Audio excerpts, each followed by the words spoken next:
আসসালামু আলাইকুম রহমতুল্লাহ। হ্যালো বন্ধুরা, আজকের ভিডিওটি তাদের জন্য যারা প্রিন্টিং প্রেস নিয়ে আগ্রহ রাখেন অথবা প্রিন্টিং প্রেসে কাজ করার ইচ্ছা রয়েছে তাদের জন্য আজকের এই ভিডিওটি। তো আমি আজকের ভিডিওতে আপনাদেরকে দেখাবো যে একটা ডিজাইন করার পরে এই ডিজাইনটা প্রিন্টের জন্য পিভিসিতে প্রিন্ট করার জন্য কিভাবে কি করতে হয়, কিভাবে ফাইল রেডি করতে হয়, কিভাবে মেশিন রান দিতে হয়, এ টু জেড সব কিছু আপনাদেরকে দেখাবো। সুতরাং মনোযোগের সাথে ধৈর্যের সাথে ভিডিওটি দেখতে থাকুন। তো প্রথমে আমি একটি ফাইল নিতেছি। এই যে দেখেন এখানে প্রিন্ট থেকে আমরা এখানে একটি ফাইল নিব। প্রথমে এটার নাম দিয়ে দেব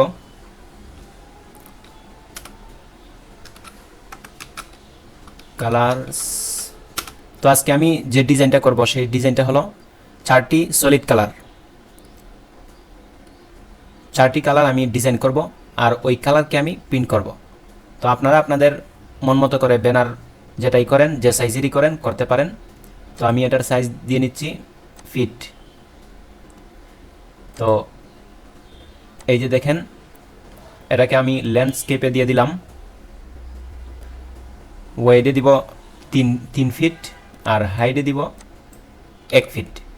আমি বেশি বড় করব না, ছোটো করেই দেখাবো।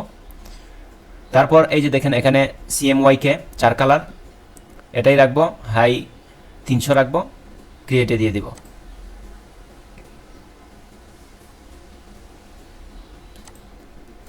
এই যে আমি এখানে একটি আর্টবোর্ড নিয়ে নিলাম 1 ফিট বাই 3 ফিট। তো এখানে আমি 4টি কালার প্রিন্ট করব। তো প্রথমে আমি এর জন্য একটি স্কেল নিয়ে নিব, রুলার, তারপর ইঞ্চিতে দেব। তারপর আমি এখানে 4টি কালার দেব। এই 4টি কালার আমি 9 ইঞ্চি করে নেব। এই যে দেখেন আমি এটাকে টান দিলাম, এখানে আমি 9 ইঞ্চি নেব।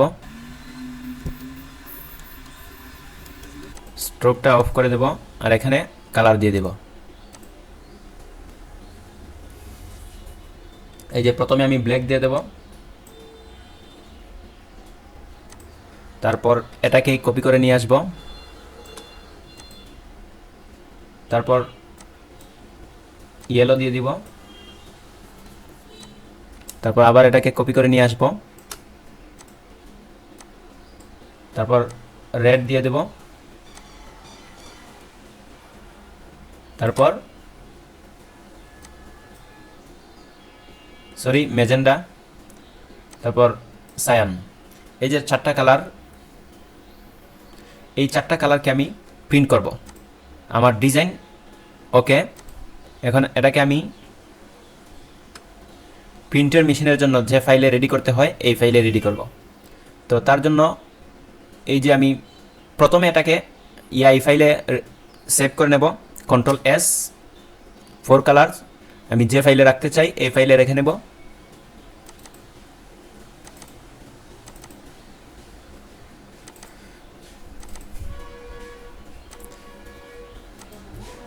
এই ফাইলে রেডি করে নিলাম। তো এখন আমি এটাকে এক্সপোর্ট করব টিফ ফাইলে। এই যে এক্সপোর্ট টিফ, এই যে দেখেন এখানে অনেকগুলো অপশন রয়েছে, জেপিজি, পিএনজি, পিএসডি, অনেকগুলো অপশন রয়েছে। তো আমাদেরকে একটা বিষয় মনে রাখতে হবে, আমরা যখন ফাইল রেডি করব প্রিন্টের জন্য তখন টিফ ফাইলে রেডি করব। তো আমরা এখানে টিফ ফাইল দেব, তারপর এক্সপোর্ট দেব, আর এখানে আমরা 72 PPI রাখব। তো আমি এই যে প্রক্রিয়াটা আবার দেখাচ্ছি আপনাদেরকে, এক্সপোর্ট অ্যাজ টিফ ফাইল। আর একটা বিষয় ভালো করে খেয়াল করতে হবে, আমি কোন ফাইলে এটা রাখতে চাই। তো আমি এখন এই ফাইলটাকে আরেকটা ড্রাইভে রাখতে চাই। এই যে এখানে ভিডিও এডিটিং আছে, আগস্ট, আমি এখানে রাখতে চাই। তো আমার ফাইল রেডি হয়ে গেছে। এখন আমি 4 কালার এক্সপোর্ট করা ফাইলটি প্রিন্টার মেশিনে প্রিন্ট করার জন্য প্রস্তুত করব। তো প্রথমে এই যে দেখেন এটা হলো প্রিন্টার মেশিনের সফটওয়্যার, এটার দ্বারা মেশিনের সাথে কানেক্ট হয়। তো প্রথমে আমি এটাকে ওপেন করে নেব, ইনস্টল করে নেব। এই যে সফটওয়্যারটি ইনস্টল হয়ে গেছে। তো এখন আমরা এই সফটওয়্যারটিকে আপাতত এভাবেই রাখবো। এই যে দেখেন এখানে লিঙ্কের মধ্যে লাল চিহ্ন, লাল বাতি জ্বলতেছে নিপতেছে, এর মানে হলো এখনও মেশিনটি পিসির সাথে কানেক্ট হয় নাই, কারণ আমি মেশিন এখনও অন করি নাই। তো প্রথমে আমি ফাইলটা রেডি করে নেই, তারপরে মেশিন অন করব, তখন আপনাদেরকে এইরকম গ্রিন লাইট দেখা দিবে। তো এখানে আমি এই সফটওয়্যারকে মিনিমাইজ করে নিচ্ছি। এখন আমাদেরকে আরেকটি সফটওয়্যারে যেতে হবে, তাহলে এই যে দেখেন মেইন টপ, এখানে আমরা ফাইলকে রেডি করব। ক্লিক করলাম, এই যে দেখেন আমাদের এটা ওপেন হয়ে যাচ্ছে। এই যে এখান থেকে আমরা একটা ফাইল নিব, নতুন ফাইল, এখানে ওকে দেব। খুব ভালোভাবে খেয়াল করেন, ফাইল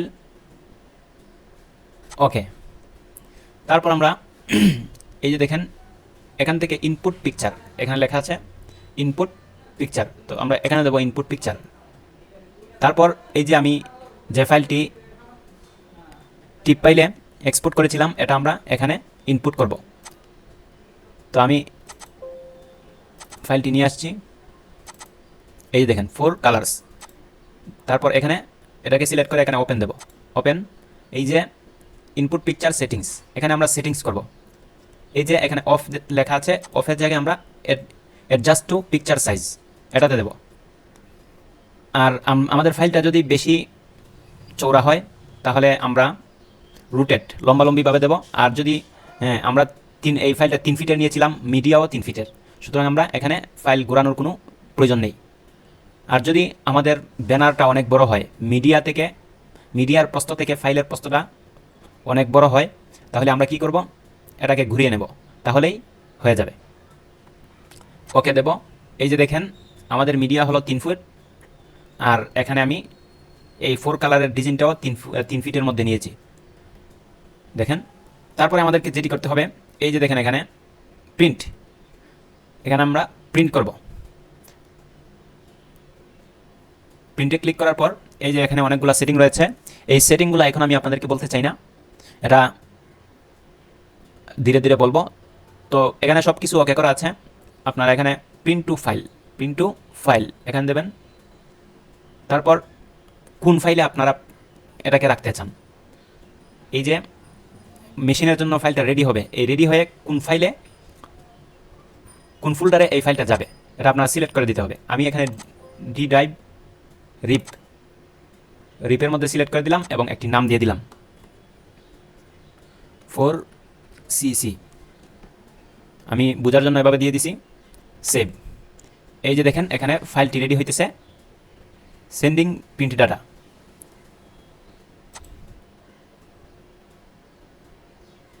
এই যে এখন আমরা এই সফটওয়্যারকে আবার মিনিমাইজ করে দেব। তারপর এই যে প্রথমে যে সফটওয়্যারের মধ্যে ঢুকেছিলাম এটাতে যাব। আমরা ফাইলটি এই যে এখানে ফাইলে ক্লিক করার পর ওই ফাইলটা আমরা এখানে পেয়ে যাব। এই যে দেখেন 4c, তো এই ফাইলটি আমাদের রেডি হয়ে গেছে। এখন আমি ফাইলটি আপনাদেরকে প্রিন্ট করে দেখাবো। তো তার জন্য প্রথমে আমাদেরকে মেশিন স্টার্ট করতে হবে। এই যে দেখেন লাল লাইট জ্বলতেছে নিপতেছে, আমরা মেশিন অন করলে এটা গ্রিন হয়ে যাবে, একটু অপেক্ষা করেন। এই যে দেখেন মেশিন অন হয়ে গেছে, এখানে গ্রিন লাইট চলে আসছে। এখন যদি আমি এখানে প্রিন্ট অপশানে ক্লিক করি তাহলে আমার ফাইলটা প্রিন্ট হতে শুরু করবে। তার পূর্বে আমাদের মেশিন ক্লিন দিতে হবে, তারপর নজেল টেস্ট করতে হবে। আসুন আমি আপনাদেরকে দেখাচ্ছি। এই যে দেখেন এখানে আমাদের মার্জিন অটোমেটিক দেওয়া আছে 100 mm, এখান থেকে আমাদের প্রিন্ট হবে। তো প্রথমে আমরা মেশিনটাকে ক্লিন দিয়ে দেব। এই যে এখানে আমরা ক্লিন বাটনে চাপ দেব, মেশিনটা ক্লিন হবে।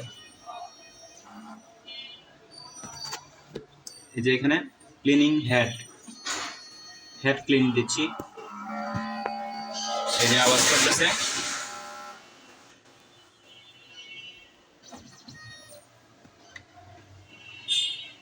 এই যে দেখেন ক্লিন হয়ে গেছে।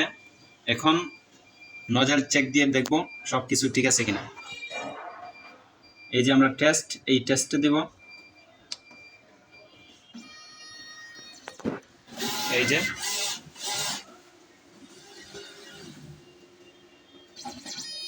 এই যে আমরা টেস্ট করে দেখলাম আমাদের সব কিছু ঠিক আছে, এখন আমরা প্রিন্ট করতে পারি। তো এখন পিসিতে চলে যাই। তো আমরা দেখব আমাদের সেটিং ঠিক আছে কিনা, এই যে মার্জিন ঠিক আছে কিনা দেখব। আমরা মেশিনে দেখেছিলাম আমাদের মার্জিন ঠিক আছে, তো আমরা এখানে কোনো কিছু করব না, আমরা ফাইলে চলে যাব, আবার ফাইলটা ওপেন করব। তো এই যে দেখেন আমি ক্লিক করলাম, প্রিন্ট হচ্ছে। এই যে আমরা 4টি কালার দিয়েছিলাম, এই 4টি কালার প্রিন্ট হচ্ছে।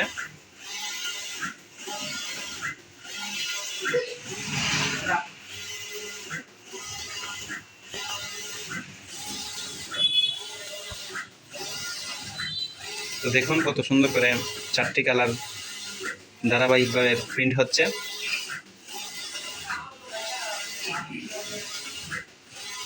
তো এভাবে আপনারা প্রিন্ট করতে পারবেন। আর কোনো সমস্যা হলে কমেন্টের মাধ্যমে জানাবেন, ইনশাল্লাহ সমাধান করার চেষ্টা করব।